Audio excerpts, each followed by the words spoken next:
Nous sommes en Grèce, à l'époque où les pauvres n'avaient ni droit ni loi. À cette même période naquirent 12 enfants, tous issus d'une famille aisée, d'un père Tibérius et d'une mère Cornélia.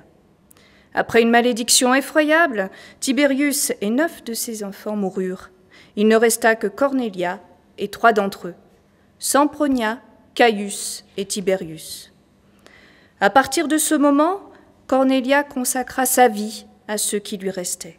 Caius et Tibérius deviendront des révolutionnaires et mettront en place des lois favorables aux pauvres. Cornélia sacrifia ses envies et ses besoins à sa progéniture. Quelques jours après, cette famille meurtrie reçoit la visite d'une dame campanienne, une bourgeoise venant étaler ses richesses. Vous voyez, mon tissu symbolise la loi du plus fort grâce à sa couleur rouge étincelante. Oui, je vois, étincelante. Cela signifie que je suis la détentrice d'un fort pouvoir et que Dieu me protège. Oui, Dieu vous protège. Et voyez-vous, celui-ci, il privilégie les lois et l'ordre. Si peu? Cela veut tout simplement dire que les lois et l'ordre sont respectés en ma présence. La loi et l'ordre de nos jours sont si importants, surtout pour les pauvres. Hé, oh, regardez, j'ai dû faire le tour du monde afin de trouver d'aussi perles rares, d'aussi pierres précieuses. J'ai fait venir un gémologue. J'ai tout simplement appris que j'étais la personne la plus riche au monde. Ne trouvez-vous pas ça extraordinaire de se savoir la plus riche au monde? Il faut dire que je suis née avec une cuillère d'or dans la bouche. Je n'ose pas imaginer le jour où l'un de mes trésors disparaîtrait. Je ressentirais un vide immense. Je me sentirais seule, impuissante à mon tour. Mais ne vous mettez pas dans cet état pour cela. Mais pour cela?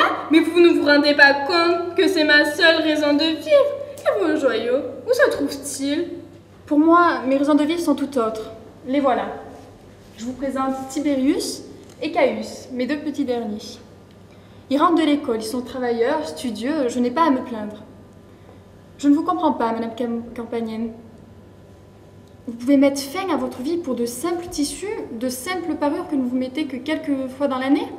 Moi, je suis entourée de mes 2 fils et ils me comblent de bonheur. S'ils ont besoin de moi, je suis là. S'ils ne se sentent pas bien, je suis là. Même moi, si je suis fatiguée ou que je me sens lasse, ils sont là. Chacun d'eux sait me redonner le sourire et je sais leur rendre. Et vous, qui est là pour vous? Vos tissus de soie, vos bijoux?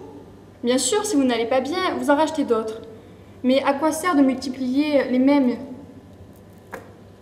Mes 2 fils sont uniques. Je n'ai pas besoin de faire venir une personne pour le certifier. Je n'ai pas besoin de mettre des bijoux dans un coffre pour montrer ma richesse ou pour accepter telle que je suis. Mes enfants le font très bien. Ils sont mes joyaux.